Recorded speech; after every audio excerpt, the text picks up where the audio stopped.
Now, our news with our anchor, Harrison Costantino. Thanks, Tom. And thank you, America, for joining us for another segment of Super Biased School News. Today we'll be covering the crisis in Crimea and go live to the Crimean Peninsula. But first, breaking news.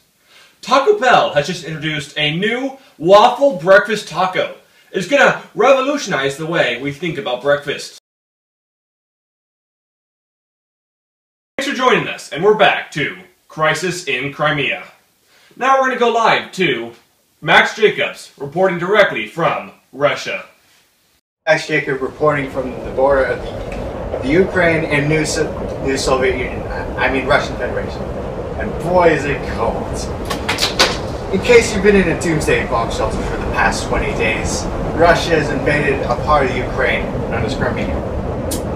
Russia now considers Crimea a part of Russia, but it is not recognized by most foreign nations. The USA and the European Union are unsure how Russia will react to the foreign diplomacy. To find out, stay tuned. Welcome, America, and thanks for joining us again in Super Biased School News. Today I'm joined with Justin Gallup from the Fry Institute And Dr. Jory Mills from Oxford. There are political science experts today, and they'll be helping us determine what will Russia do in different situations. Mr. Gallup, what will Russia do if the U.S. decides to amass troops along its borders? Well, I think that Russia will respond with aggression. That's a threat of war right there. Yes, and I also think that if you put any soldiers by a border, it's going to create tension. And, you know, one little mistake, a soldier steps over the border, boom, we got a war. All right, thanks for that political insight there, Mr. Gallup and Mills. Next question to Mr. Mills. What would Russia do if the European Union and the U.S. decide to boycott Russian goods? Well, I feel that that would also be seen as an act of aggression, and in result, the Russians would try to ally, and it would ultimately lead to a new Cold War. Well, I agree with Dr. Mills. It's quite a sign of aggression, you know. So, but it's a more subtle aggression. All right. I agree with you there. Next question. How do you think Russia will react to the U.S. and/or European countries declaring war on Russia outright? Well, I think that any declaration of war is a terrible idea, because it will result in mass deaths, especially with right now with Russia and the rest of the world all possessing gigantic mass weapons of destruction. It could result in the annihilation of the entire planet. Now, is this we declare war on Russia or Russia declares war on us? You see? We declare war on Russia. I believe I made that perfectly clear, Mr. Gallup. So, you see, if we declare war on Russia, they might get so angry that they just decide to nuke us.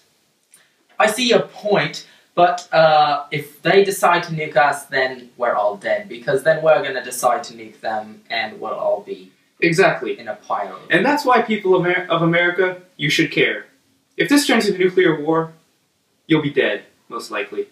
Unless you live in a bomb shelter. Then you're safe. Moral of the story is, America, build a bomb shelter. Next question. How do you think Russia will react if the Japanese decide to airdrop in a Godzilla? That's very interesting. I don't know. Well, I'm sure the Russian military will have to react. They'll have to get rid of that bugger. Now, is Godzilla's hide bulletproof? Yes, is it nuclear proof? Have either of you seen the Godzilla movies? I have not. Well, I think that Putin's just gonna punch it in the face. Yes, with Putin's magical godlike powers, for sure. Oh yes, just wrestle it to the ground like, ah! Alright, I'm fairly sure Putin will be able to take care of any form of mutant lizard. Now for my final question. With everything the way it seems, what do you think Russia will do without any sort of scenario happening? Just lay it on the table. Well, I believe that there is a chance of Russia moving in on Ukraine, and I don't think that many of the Ukrainian people will really object to this, because 95% of the Ukrainians in the Crimean Peninsula agreed to join Russia. So I believe it might cause a large expansion of the Russian Empire. I'd like to point out that while Eastern Ukraine is more Russian-friendly, Western Ukraine is more European-friendly and more democratic. That's a very good point. I see your guys' points. Well, that's all we have time for today, and thank you once again for joining us for another segment of Super Biased School News. I'm Harrison Costantino.